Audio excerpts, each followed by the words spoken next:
Good morning student. Online classes में आपका हार्दिक अभिनंदन। Gender school and society BA BEd BSc BEd 4th year में आप पढ़ रहे हैं लाइफ स्किल्स एंड सेक्सुअलिटी, जीवन दक्षता के बारे में आप पढ़ रहे हैं। व्यावसायिक पक्ष में दक्षता। प्रशिक्षणार्थियों, किसी भी राष्ट्र के अर्थ को जानना है, उसकी आर्थिक स्थिति को जानना है, तो आपको उस देश के मानवीय संसाधनों को और उनकी भूमिका को जानना होगा। किसी भी राष्ट्र के आर्थिक विकास में उस राष्ट्र के भौतिक, प्राकृतिक और मानवीय संसाधनों की महत्वपूर्ण भूमिका होती है। आर्थिक संसाधन उस राष्ट्र के प्रबल हैं, आर्थिक संसाधन कमज़ोर हैं, तो आप समझ जाइए कि उस राष्ट्र की मानवीय संपदा को, उस राष्ट्र के मानवीय संसाधनों का सदुपयोग नहीं किया जाता। हमारे देश की महिलाएं भी हमारे महत्वपूर्ण मानवीय संसाधन हैं और उन मानवीय संसाधनों की अवहेलना करके हम विकास के मार्ग पर नहीं चल सकते। हमको विकास के मार्ग को देखना है, अपने देश की आर्थिक स्थिति को मजबूत करना है, तो हमको अपने मानवीय संसाधन, स्त्री और पुरुष दोनों का सहयोग लेना हो पड़ेगा, दोनों की शक्तियों का सदुपयोग करना पड़ेगा। प्रशिक्षणार्थियों, मानव शक्ति के सदुपयोग से ही हम अपने आर्थिक विकास को दिखा पाएंगे, और अगर हमने मानवीय शक्ति का सदुपयोग नहीं किया तो हम आर्थिक स्थिति में पिछड़ जाएंगे। आपके सामने दो देशों के उदाहरण दिए जा रहे हैं, जिन देशों ने अपने मानवीय संसाधन यानी कि स्त्री और पुरुष दोनों की शक्ति का सदुपयोग किया है।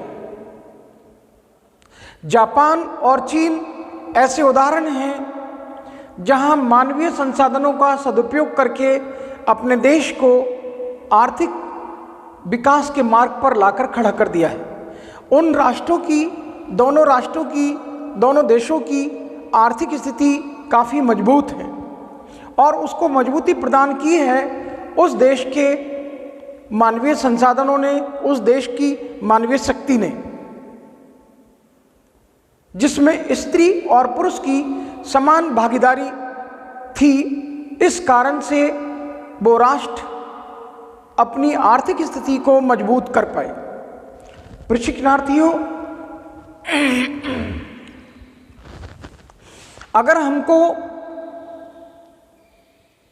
आर्थिक विकास करना है तो हमको अपनी स्त्री शक्ति का उपयोग करना होगा, स्त्री शक्ति का सदुपयोग करना होगा, स्त्री शक्ति को काम में लाना होगा।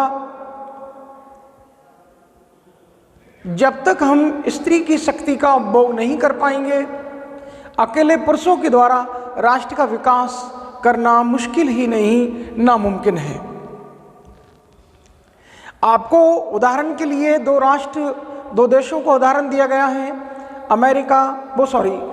जापान और चीन के उदाहरण दिए गए हैं। दोनों देशों की महिलाओं ने पुरुष के साथ कंधे से कंधा मिलाकर अपनी शक्ति का सदुपयोग किया और अपने देश की आर्थिक स्थिति को मजबूत किया। प्रशिक्षणार्थियों,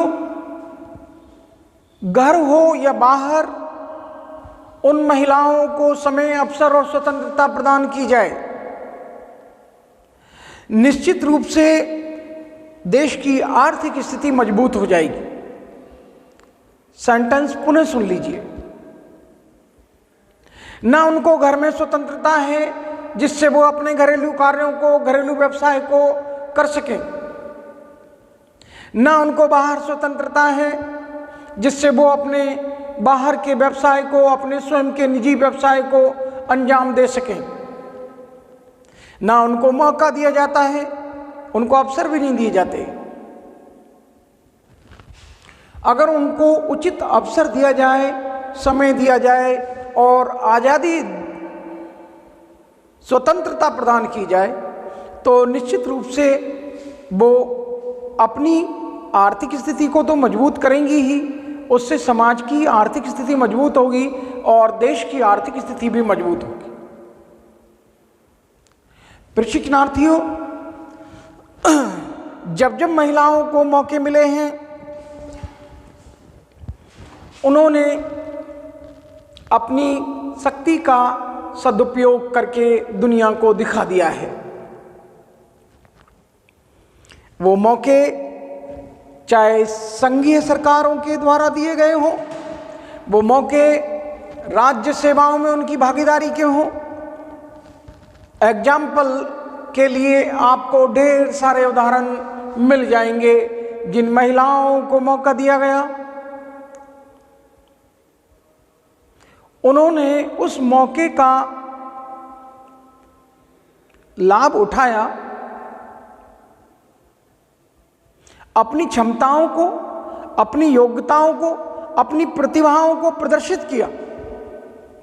उदाहरण के तौर पर प्रथम आईपीएस अधिकारी श्रीमती किरण बेदी का नाम, भारत की प्रथम डॉक्टर गांगुली जी का नाम, डॉक्टर कादम्बिनी गांगुली, देश की प्रथम प्रधानमंत्री श्रीमती इंदिरा गांधी, देश की प्रथम राष्ट्रपति श्रीमती प्रतिभा सिंह पाटिल और पेप्सिको कंपनी की श्रीमती इंदिरा नूई,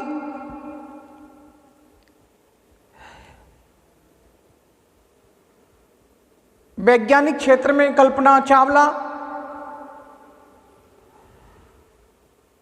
सिनेमा के क्षेत्र में ढेर सारी अभिनेत्रियां हैं, चाहे वो सुष्मिता सेन हो, ऐश्वर्या राय बच्चन हो या आपकी आलिया भट्ट हो, ढेर सारे नाम हैं। लगाकर आप मधुबाला जी से लेकर नरगिस, बजदा रहमान या हेमा मालिनी जी, श्रीदेवी, रेखा और ढेर सारी अभिनेत्रियों से भारत का इतिहास, हिंदी सिनेमा भरा पड़ा है, जिनसे आप वाकिफ़ हैं, उनकी प्रतिभा से आप वाकिफ़ हैं, उनको जानते हैं। चाहे प्रियंका चोपड़ा हो, कैटरीना कैफ हो, उन सब ने उस अवसर का जो उनको दिया गया उसमें अपनी कला को, अपनी क्षमता को, अपनी योग्यता को प्रदर्शित किया है, बखूबी अंजाम दिया है। चाहे क्षेत्र उनके लिए समाज सुधार के हों, शासन संचालन के हों, सैन्य संचालन के हों, रेल के हों और विमान चालन के हों, अपने कर्तव्य पालन को, चाहे चिकित्सा विभाग हो, शिक्षा विभाग हो, वैज्ञानिक क्षेत्र हो, बैंकिंग हो और अभियांत्रिकी हो, इंजीनियरिंग क्षेत्र हो, कोई क्षेत्र में उनको जो रोल दिए गए हैं, उनको जो मौके दिए गए हैं, उन मौक़ों का उन्होंने लाभ उठाया और कर्तव्य निष्ठा के साथ, तन्मयता के साथ अपनी क्षमता और योग्यता का परिचय दिया। उन क्षेत्रों में, विभिन्न क्षेत्रों में अपना परचम लहराया।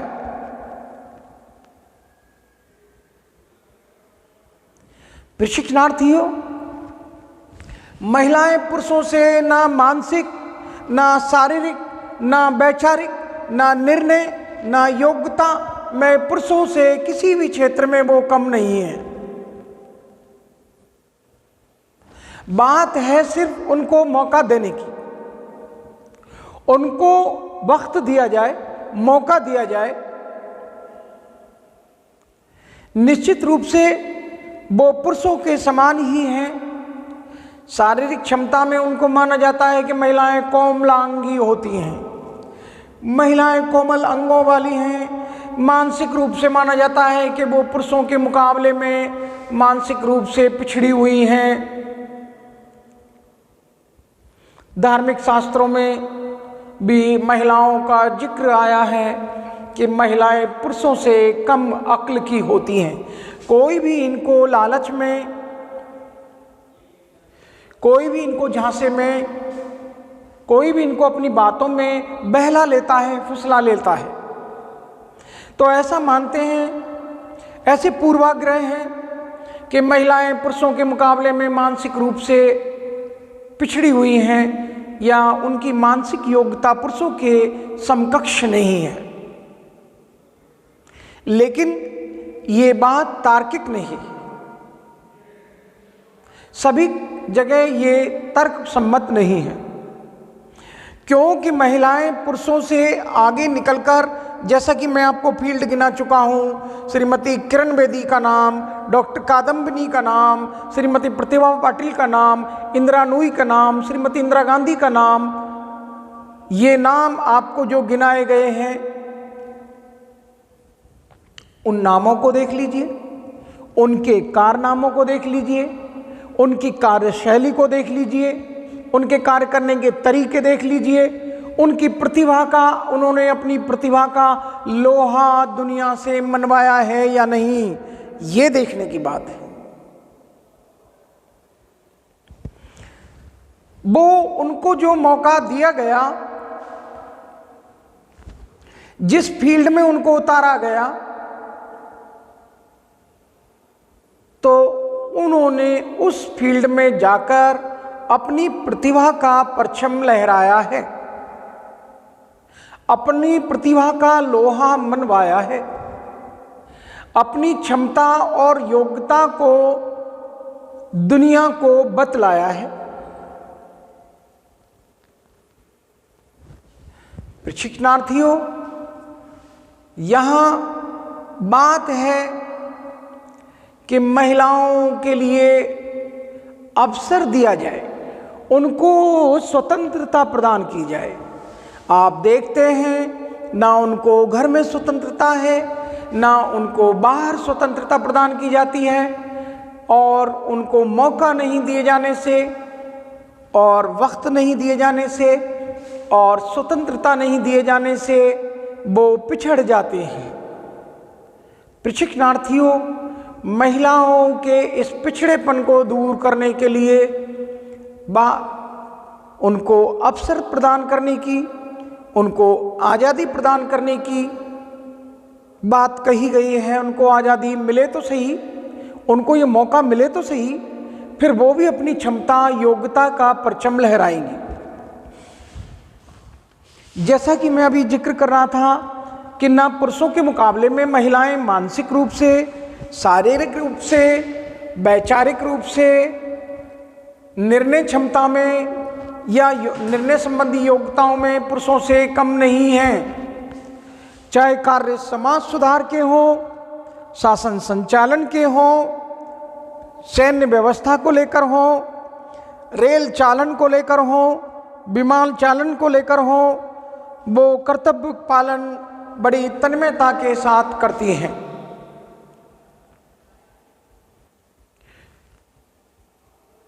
आज देश की मेट्रो को चलाने वाली भी महिलाएं हैं। जयपुर मेट्रो को चला रही हैं महिलाएं, देख लीजिएगा। तो उनको ये मौका मिला तो उन्होंने कार्य को अंजाम भी दिया। चाहे फील्ड शिक्षा विभाग का हो, चिकित्सा विभाग का हो, वैज्ञानिक हो, बैंकिंग हो, इंजीनियरिंग हो, जिस फील्ड में उनको मौका दिया गया है उसमें उन महिलाओं ने बढ़ चढ़कर हिस्सा लिया है और अपनी योग्यता और क्षमता का परचम लहराया है। प्रशिक्षणार्थियों, आज परिवेश बदला है, महिलाएं शिक्षा प्राप्त करने लगी हैं और महिलाएं शिक्षित हुई हैं, अपने अधिकारों के प्रति जागरूक हुई हैं और वो स्वयं विवेक से निर्णय भी लेने लगी हैं। विभिन्न क्षेत्रों में अपनी क्षमता और योग्यता का परिचय भी उन्होंने दिया है। विभिन्न व्यवसायों में भी महिलाओं ने अपनी पहचान बनाई है। शिक्षित नारी को विभिन्न व्यवसायों में कार्य करने के अवसर उपलब्ध भी हुए हैं और उन महिलाओं ने अपनी क्षमता और योग्यता का परिचय इन क्षेत्रों में दिया है।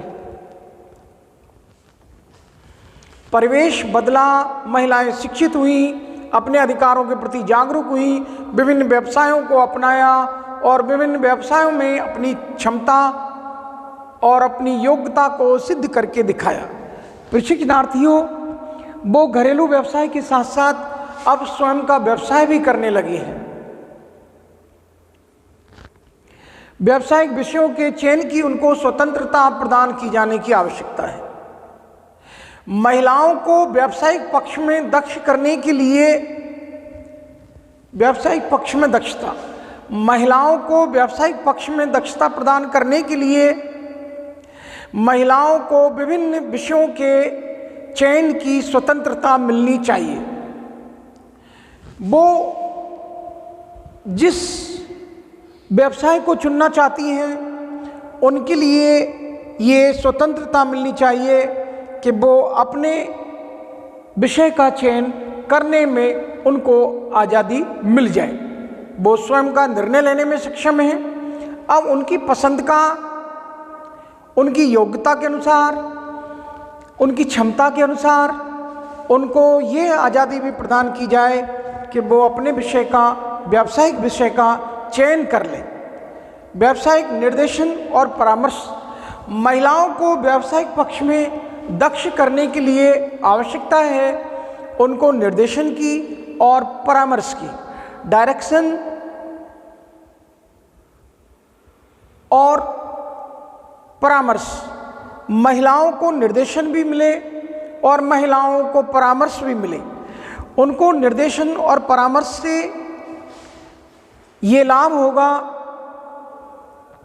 कि वो अपनी इच्छा अनुसार जिस व्यवसाय को चुन रही हैं उस व्यवसाय में आने वाली बाधाओं का मुकाबला करने की क्षमता उनमें विकसित हो जाएगी उस निर्देशन के माध्यम से। स्त्रियां जब निर्देशन परामर्श प्राप्त करके व्यवसाय का चयन करेंगी तो इससे वो आत्मनिर्भर भी बनेंगी और स्वावलंबी बनाना ही महिलाओं को व्यावसायिक पक्ष में दक्षता दिलाना है। जब देश की महिलाएं स्वावलंबी बनेंगी तो निश्चित रूप से हमारा समाज भी स्वावलंबी हो और हमारे समाज के साथ साथ हमारा देश भी स्वावलंबी हो जाएगा। मकसद यही है कि जब स्त्रियां स्वावलंबी होंगी तो देश और समाज भी गतिशील हो जाएगा और विकास के मार्ग पर आ जाएगा। लैंगिक भेदभावों में कमी आएगी और महिलाओं की जीवन गुणवत्ता में वृद्धि हो जाएगी। महिलाओं के साथ घर और बाहर जो भेदभाव किया जाता है, कार्यस्थल पर भेदभाव, घर में भेदभाव, वो भेदभाव में कमी हो जाएगी क्योंकि महिलाएं सफल व्यवसायी हैं। वो अपने व्यवसाय को ऊंचाइयों पर ले जाने की क्षमता अपने आप में विकसित कर चुकी हैं। वो दक्ष हैं। किस चीज़ में दक्ष हैं? वो व्यवसाय को करने में दक्ष हो चुकी हैं। उनका व्यावसायिक पक्ष में महिलाओं ने दक्षता हासिल कर ली है प्रशिक्षण के माध्यम से। तो महिलाओं के संग लैंगिक भेदभाव में कमी आएगी और महिलाएं अपनी जीवन गुणवत्ता में वृद्धि कर पाएंगी। महिलाओं के जीवन की गुणवत्ता में वृद्धि का होना अनिवार्य है क्योंकि आप नहीं जानते कि जब पुरुष की, पति की मृत्यु हो जाती है, परिवार के मुखिया की मृत्यु हो जाती है तो परिवार को चलाने की जिम्मेदारी महिलाओं पर आ जाती है और महिलाओं की जीवन की गुणवत्ता में गिरावट आ जाती है। तो उनकी जीवन की गुणवत्ता को प्रभावी बनाए रखने के लिए महिलाओं का विभिन्न पक्षों में, विभिन्न क्षेत्रों में दक्ष होना अनिवार्य है। प्रशिक्षणार्थियों, महिलाओं को व्यावसायिक पक्ष में दक्षता प्रदान करने के लिए महिलाओं को प्रशिक्षण कार्यक्रम के द्वारा दक्षता प्रदान की जाए, प्रशिक्षण कार्यक्रम चलाए जाएं जिनमें महिलाओं को निर्देशित किया जा रहा है, परामर्श दिया जा रहा है, विषयों के व्यावसायिक विषयों के चयन की स्वतंत्रता प्रदान की जा रही है, जिससे कि वो उस व्यावसायिक पक्ष को मजबूत कर सके, व्यावसायिक पक्ष में दक्षता हासिल कर सके। गृहस्थी और कार्यक्षेत्र दोहरे बोझ को हटाना, महिलाओं के लिए व्यावसायिक पक्ष में दक्ष करने के लिए आवश्यक है कि महिलाओं को जो गृहस्थी का बोझ घर में उठाना पड़ता है, चाहे वो बाहर कार्य करती हों, उसके बावजूद किसी ऑफिस में कार्य करने के लिए जाना पड़ता हो और उसके बावजूद पूर्वाग्रहों से ग्रसित ये पुरुष प्रधानता वाला समाज महिलाओं से यही उम्मीद करता है कि वो कार्यस्थल के साथ साथ अपने घर के कार्यों को भी अंजाम दें और उनके ऊपर ये कार्यों का दोहरा बोझ डाल दिया जाता है। वो घर गृहस्थी को भी संभालती हैं और कार्यस्थल पर अपने कार्य को संभालती हैं, अपने व्यवसाय को संभालती हैं। तो ऐसी स्थिति में महिलाओं के लिए इस दोहरे बोझ को हटाना होगा। महिलाओं के ऊपर जो ये डबल दोहरा बोझ डाला जा रहा है उसको हटाना चाहिए। महिलाओं के लिए गृहस्थी के और बाहर के कार्य करने पड़ते हैं, ये हमारे पूर्वाग्रह से ग्रसित समाज की देन है। इसलिए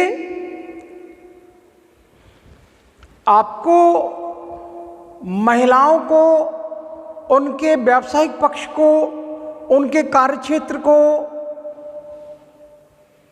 सफल बनाना है, तो उसके लिए उनके ऊपर जो कार्य का ये दोहरा बोझ है उसको कम करना होगा। पुरुष भी घर गृहस्थी के कामों में सहयोग करें जिससे कि महिलाओं के ऊपर ये कार्य का अधिक बोझ कम किया जा सके और महिलाएं अपने व्यावसायिक पक्ष को मजबूती प्रदान करने में उनको समय अधिक मिले।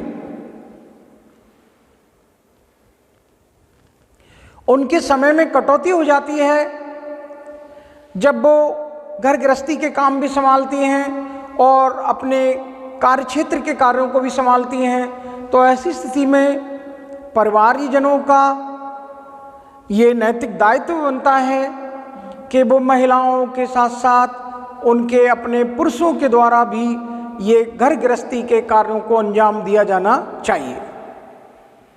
प्रशिक्षणार्थियों, महिलाओं के ऊपर ये कार्य का, कार्यक्षेत्र का और गृहस्थी का जब बोझ कम कर दिया जाएगा तो निश्चित रूप से वो जिस कार्य को कर रही हैं उस व्यावसायिक पक्ष में निपुण हो जाएंगी, दक्ष हो जाएंगी और उनकी वो दक्षता उनके व्यवसाय को प्रभावी तरीके से आगे बढ़ाने में महत्वपूर्ण भूमिका अदा करेगी।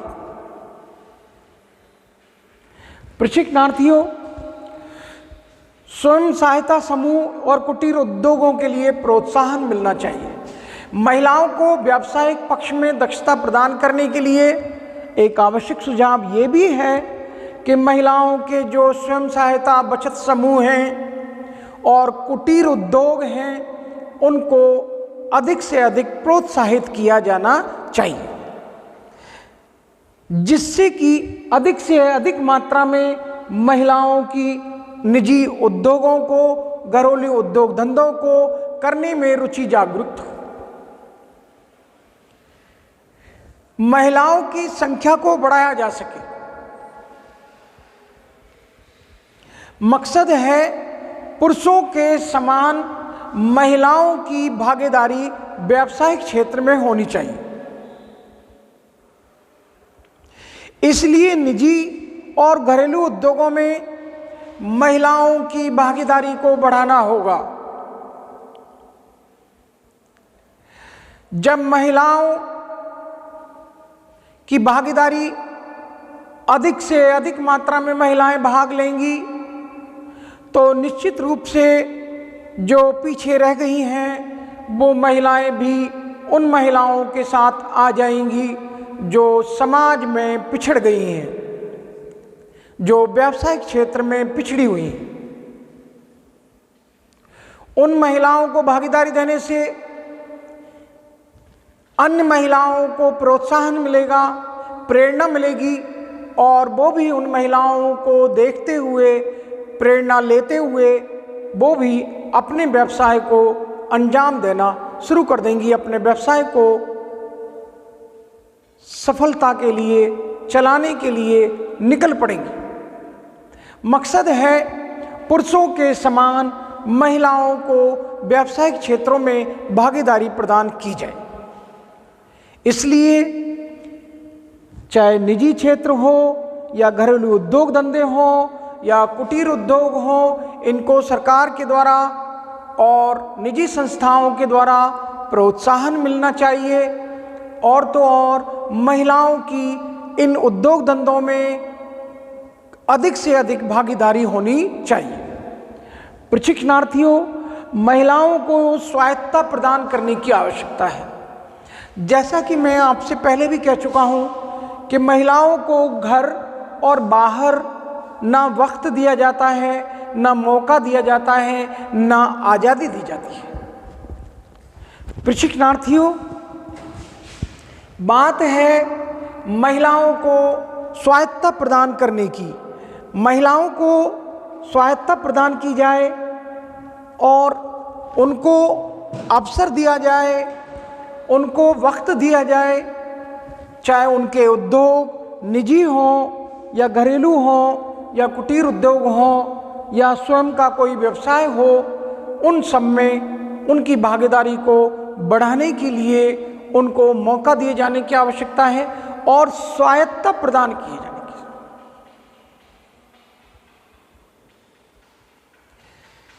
अनुशासन को अगर आपने पढ़ा होगा तो अनुशासन का सबसे अच्छा तरीका है सेल्फ डिसिप्लिन,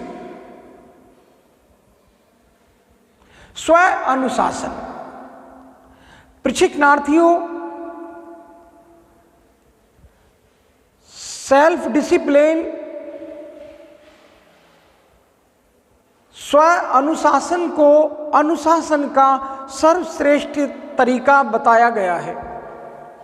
आप धार्मिक शास्त्रों को उठाकर देख लीजिए। आप बुरा तो जग बुरा, आप भला तो जग भला, अंत भले का है भला, नेकी कर दरिया में डाल।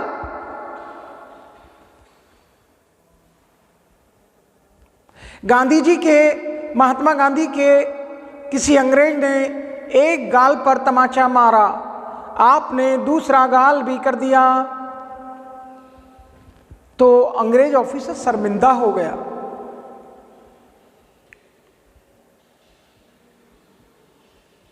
नैतिकता ये है, नेकी कर दरिया में डाल। ये मुंह और मसूर की दाल, ये भी सुना होगा।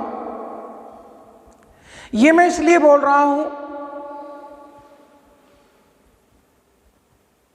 कि आपकी कथनी और करनी में अंतर नहीं होना चाहिए।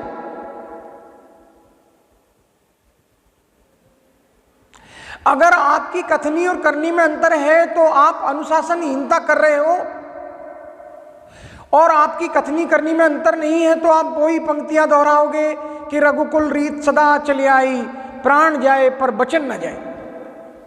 ये अनुशासन है। एक बार मैंने जब कमिटमेंट कर दी तो फिर मैं अपने आप की भी नहीं सोचता, अपनी भी नहीं सुनता, कुछ भी आप जानते हो।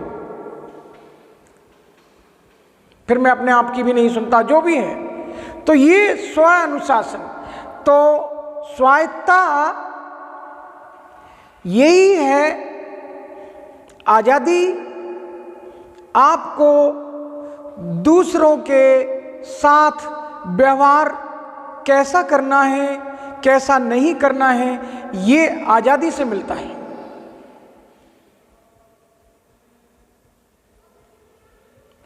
आजादी आपके लिए यही सिखाती है कि दूसरों के साथ वो व्यवहार ना करें जो आप अपने साथ किए जाना पसंद नहीं करते, या दूसरों के साथ वो ही व्यवहार करें जो अपने साथ आप किए जाना पसंद करते हो। प्रशिक्षणार्थियों, ये स्वायत्तता अगर महिलाओं को प्रदान कर दी गई, महिलाओं को अगर अवसर प्रदान कर दिए गए, महिलाओं को अगर ये वक्त दे दिया गया, ये मौका, ये वक्त, ये अवसर, ये आज़ादी, ये स्वतंत्रता इनको प्रदान कर दीजिए। निश्चित रूप से उनकी निर्णय क्षमता, निर्णय संबंधी योग्यता पुरुषों से कम नहीं है। वो किसी भी फील्ड में, चाहे शारीरिक क्षमता हो, चाहे मानसिक क्षमता हो, या निर्णय संबंधी योग्यताएं हो, वो पुरुषों के मुकाबले में खड़ी हुई हैं, पुरुषों से कम नहीं है। ऐसी स्थिति में महिलाओं के व्यावसायिक पक्ष को या महिलाओं को व्यावसायिक पक्ष में दक्षता प्रदान करने के लिए सबसे महत्वपूर्ण आवश्यकता है, उनको स्वायत्तता प्रदान की जानी चाहिए, उनको स्वायत्तता प्रदान की जाए। निश्चित रूप से वो अपनी कर्तव्य निष्ठा के साथ अपने कार्य को अंजाम देंगी और वो व्यावसायिक पक्ष में दक्ष हो जाएंगी। उनके व्यावसायिक पक्ष को प्रशिक्षण के माध्यम से दक्षता प्रदान की जा रही है, लेकिन साथ साथ आवश्यकता इस बात की है कि उनको स्वायत्तता भी प्रदान की जाए। वो अपनी इच्छा अनुसार निर्णय लेने की उनको आज़ादी मिलनी चाहिए। वो अपनी इच्छा अनुसार अपने व्यवसाय के विषय को चयन करें, अपने विषय का चयन करें जिस व्यवसाय को वो चुनना चाहती हैं, और उसमें आज़ादी के साथ वो अपने कार्य को अंजाम दें। निश्चित रूप से महिलाओं के व्यावसायिक पक्ष में दक्षता प्राप्त करने से महिलाएं आत्मनिर्भर होंगी, उनको पुरुषों पर आश्रित नहीं रहना पड़ेगा। जैसा कि मैं आपसे जिक्र कर चुका हूँ कि जिस घर में महिलाएं विधवा हो जाती हैं, जिस घर में महिलाओं के ऊपर परिवार की पालन पोषण की जिम्मेदारी आ जाती है, उनका जीवन कष्टमय हो जाता है। अगर वो अपने विभिन्न क्षेत्रों में दक्ष हैं तो वो अपने जीवन को सफलतापूर्वक जी सकती हैं, आसानी से जी सकती हैं, उनको कठिनाइयों का सामना नहीं करना पड़ेगा। मैं यही अपने वाणी को विराम देता हूँ और आपके लिए धन्यवाद ज्ञापित करता हूँ। आपने विनम्रतापूर्वक मेरे पाठ को सुना। प्रशिक्षणार्थियों, अगर कहीं कुछ रह जाता है पूछ लीजिएगा। आपके समझ में नहीं आता है पूछ लीजिएगा। कोई भी आप जो ऐसा उचित प्रश्न करेंगे, उचित जवाब दिया जाएगा। मैं पुनः अपनी वाणी को विराम देता हूं और आपको धन्यवाद ज्ञापित करता हूं। Thank to all of you. Okay.